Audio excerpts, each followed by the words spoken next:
दोस्तों, कैसे हैं आप सब। तो बहुत दिन बाद मैं ये वीडियो बना रही हूँ क्योंकि जैसा कि आपने पढ़ ही लिया होगा कि मेरी प्रेगनेंसी के बारे में, तो इस वजह से बीच में मेरी बहुत ज़्यादा तबीयत ख़राब रहती थी, तो मेरा मन ही नहीं करता था एक्चुअली कोई वीडियो बनाने का या बात करने का। तो आज जो मैं टॉपिक लाई हूँ तो आप देख ही चुके हैं कि मुझे कैसे पता चला पहले से ही, कि मुझे कैसे कंफर्म होने लगा कि हाँ कि इस बार मैं प्रेग्नेंट हूँ। तो उसके ऊपर मैं आज बताने जा रही हूँ। इससे पहले मैं आपको बता दूँ कि जो मेरा लास्ट वीडियो था तो उसमें मैंने बताया था कि कैसे मुझे जो है, हम जो बच्चे रोकने के लिए कोई भी आईयूडी या कोपटी वगैरह लगवाते हैं तो वो मुझे नहीं पता था, मुझे लगी हुई थी और जिससे वो टूट टूट कर अंदर चली गई थी और जख्म वगैरह हो गए थे, और जिसका मुझे सर्जरी करा के निकलवाना पड़ा, जो अल्ट्रासाउंड से मुझे पता चला था। अगर आप लोगों ने वो वीडियो नहीं देखा है तो आप जा कर के एक बार देख सकते हैं, पूरी नॉलेज ले सकते हैं। और मैं चाहती हूँ आप ज़रूर देखें, जिससे अगर किसी के साथ भी ऐसा हो जिसे पता ही ना हो और आपको ऐसा कुछ लग रहा है, कोई सिम्टम्स जो मैंने उसमें बताए हैं, तो आप उससे पता कर सकते हैं कि हो सकता है आपके साथ भी ऐसा ही हो, शायद इसी वजह से आप प्रेगनेंसी कंसीव ना कर पा रहे हों। तो प्लीज़ उस वीडियो को ज़रूर देखिएगा जाके। तो आज का टॉपिक, जैसा कि मैंने बताया कि मुझे कैसे पता चला पहले से, तो शुरू करते हैं। तो जैसे कि मेरी लास्ट डेट जो थी वो 16 दिसंबर थी। उसके बाद मुझे जब नेक्स्ट डेट आनी थी तो मेरी डेट हमेशा 4 दिन पहले आ जाती है। तो वो डेट आने के 4 दिन पहले से भी 2-3 दिन पहले से ही मुझे लगने लगा था कि इस बार मैंने कंसीव कर लिया है। क्योंकि आप जो नॉर्मल आपको होगा कि आप मॉर्निंग में उठेंगे तो बहुत बार आप थकान फील कर सकते हैं काम की वजह से, या कभी आप नॉर्मली भी वीकनेस हो जाती है, पर प्रेगनेंसी की जो वीकनेस होती है वो कुछ डिफरेंट ही होती है। तो उस टाइम, और थोड़ा मुझे एक्सपीरियंस भी है, देखिए मेरे पहले से 2 बच्चे हैं तो मुझे एक्सपीरियंस भी है थोड़ा सा। पर बहुत बीच में गैप हो गया 7 साल का, मेरी छोटी बेटी 7 साल की है, तो काफ़ी कुछ खैर भूल भी जाते हैं, पर इतना कुछ नहीं। हाँ, थोड़ा बहुत तो डिफरेंट हम फील कर ही लेते हैं कि अब क्या डिफरेंस है इन चीज़ों में। तो जब मैं उठी तो मुझे 2-3 दिन से लग रहा था कि मुझे बहुत ज़्यादा अजीब लग रहा है, मैं इतना ज़्यादा थकान फील कर रही हूँ और थोड़ा थोड़ा मुझे ऐसा लग रहा है कि मुझे थोड़ा चक्कर जैसा लग रहा है। मतलब मुझे ऐसा लगता था कि मैं कुछ ना करूँ, लंच ना बनाऊँ, बच्चों को स्कूल जाना होता था तो लगता था कि लंच ना बनाओ, बस लेट जाओ। पानी पीने का मन करता था, गैस बन रही थी बहुत ज़्यादा। सबसे मेन तो मुझे इतनी ज़्यादा गैस बन रही थी, जबकि मुझे कोई दिक्कत नहीं थी गैस की, कैसी भी मैं बिल्कुल ठीक थी। एक होता है कि आपको पहले से गैस की कोई प्रॉब्लम हो रही है तो वो हो जाता है, और एक गैस की प्रॉब्लम अगर हो भी गई किसी कारणवश कुछ खाने से, तो वो गैस की प्रॉब्लम आपको डिफरेंट तरीके की होती है। वो आपको पेट में कोई स्टमक एक हो जाएगा, कई बार तो हालांकि कहते हैं कि गैस का दर्द देखिए हाथ में, कमर में, कहीं भी जा सकता है, पर उस टाइम जो मुझे गैस की दिक्कत हो रही थी वो पूरा पेट, मुझे ऐसा लग रहा था जैसे मैं मॉर्निंग में उठती थी तो वो तभी से शुरू हो चुकी होती थी। और चाहे मैं कितना भी रात को जल्दी खाना खा ले रही हूँ या लाइट खाना खा रही हूँ, फिर भी वो दिक्कत मुझे हो रही थी। मुझे पेट पूरा भरा हुआ और यहाँ तक गले तक ऐसा लगता था कि जैसे कि खाना अभी तक गले में भरा हुआ है, और पूरा ऐसा पूरा का पूरा जलन जैसा फील हो रहा था, इतना ज़्यादा गैस फील हो रही थी।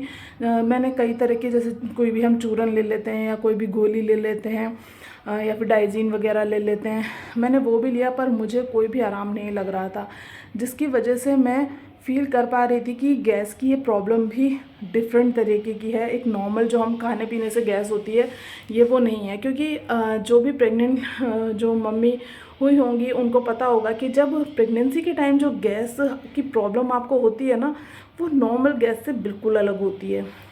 मुझे थोड़ा थोड़ा सा स्मेल आना शुरू हो गया था, मतलब मैं खाना बना रही हूँ तो उस स्मेल से मुझे चिड़न सी होने लगी थी, वो मुझे चढ़ रही थी। उसके बाद मुझे उस चीज़ को खाने का मन नहीं कर रहा था, और ये लक्षण मैं आपको बता रही हूँ ये मुझे पहले से ही स्टार्ट हो गए थे। थोड़ा सा मुझे क्या हुआ था कि यूरिन पास करने के लिए मुझे बार बार जाना पड़ रहा था, तो मुझे उससे भी लग रहा था। क्योंकि देखिए जब दिसंबर के बाद जनवरी में जब ये मुझे पता चल रहा था तो उस टाइम कोई गर्मी तो थी नहीं कि भाई मैं बहुत ज़्यादा पानी पी रही थी।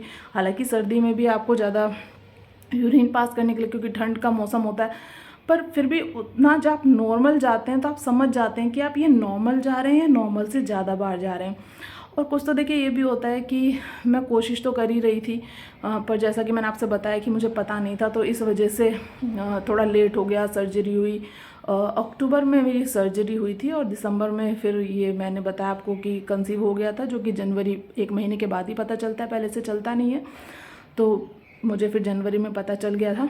तो उस तरीके से मैं थोड़ा सा ध्यान भी रख रही थी कि भाई एक होता है ना, सबको होता है एक्साइटमेंट कि भाई अब क्या कंसीव हुआ कि नहीं, अब क्या हुआ कि नहीं।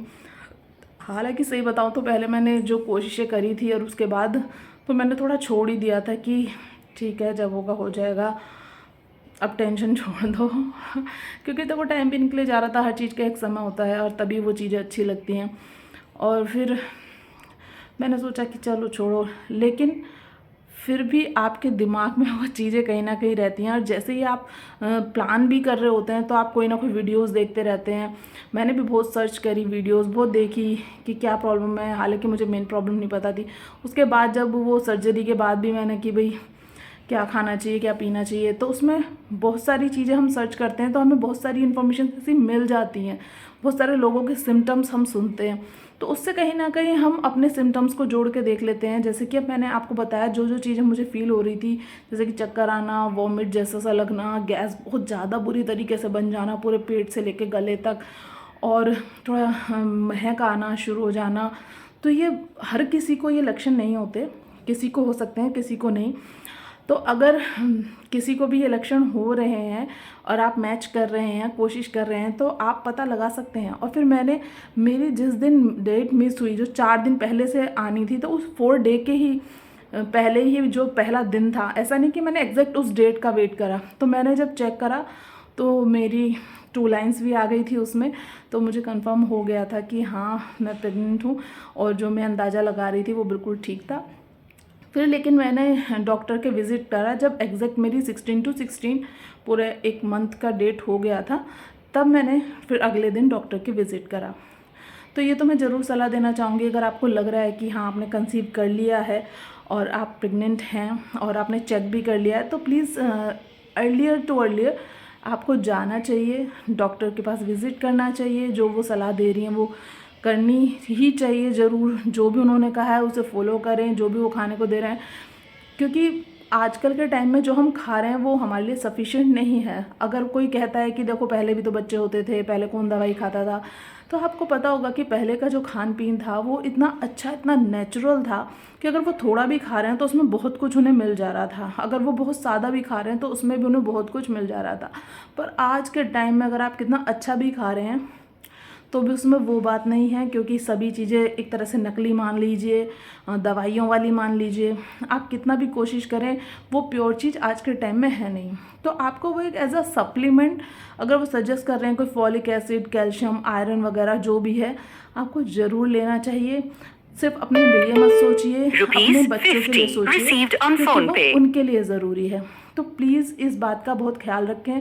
और अगर आप जानना चाहते हैं कि मेरे 3 मंथ कैसे गुजरे, क्या क्या हुआ, क्या क्या रहा, और जो भी कुछ आपके मन में क्वेश्चन है या क्या मुझे प्रॉब्लम्स फेस करनी पड़ी, अगर ये वीडियो आपको अच्छा लगेगा और कोई देखेगा और कमेंट में पूछेगा तो मैं उसे ज़रूर जवाब दूंगी।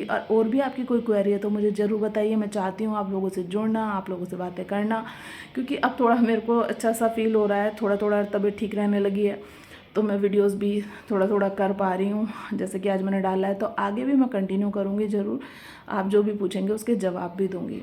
तो प्लीज़ आप मेरी वीडियो लाइक कीजिएगा, कमेंट में बताइएगा कि अभी किस किस का मन चल रहा है, कौन कौन सा चल रहा है, और आप सबके साथ कैसा एक्सपीरियंस रहा, आपको पहले पता चला या फिर बाद में पता चला, क्या लक्षण है, तो प्लीज़ मुझे भी बताइएगा। तो फिर मिलते हैं नेक्स्ट वीडियो में। Bye bye.